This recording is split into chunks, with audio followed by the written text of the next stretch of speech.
AVM ஸ்டுடியோல இருந்து அப்படியே நடந்து வர்ற செகண்ட் வீக் 16 வயதுல இது எப்படி இருக்கு அப்படின்னு சொல்லி போட்டு போஸ்டர் எல்லாமே நடந்து இதே மைண்ட்ல ஓடுது.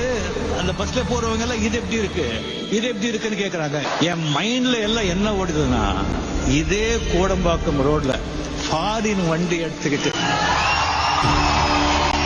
அந்த கார்ல வந்து கால் மேல கால் போட்டு உட்காந்து இதே ஏவிஎம் ஸ்டோர்ல அதே ஃப்ளோர்ல வந்து போகலன்னு சொன்னா நான் ரஜினிகாந்த் வந்து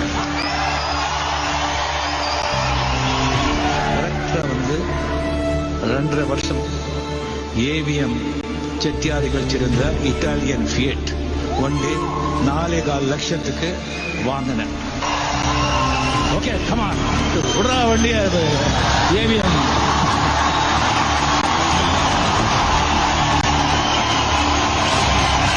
அதே ஃப்ளோர் அந்த ப்ரொடியூசர் வண்டி எங்க அம்பாசிடர் நிக்க வந்தது அதே அங்கேயே அந்த வண்டி நிக்க வச்சு கீழே இறங்கி 555 சிகரெட் வண்டி மேல கை வச்சுட்டு 2 சிகரெட் எல்லாம் வந்து அங்க வந்து கம்ப்ளீட்லி ஒரு யாரும் கவர்னர் வந்துட்டாங்கன்னு நினைச்சுட்டாங்க.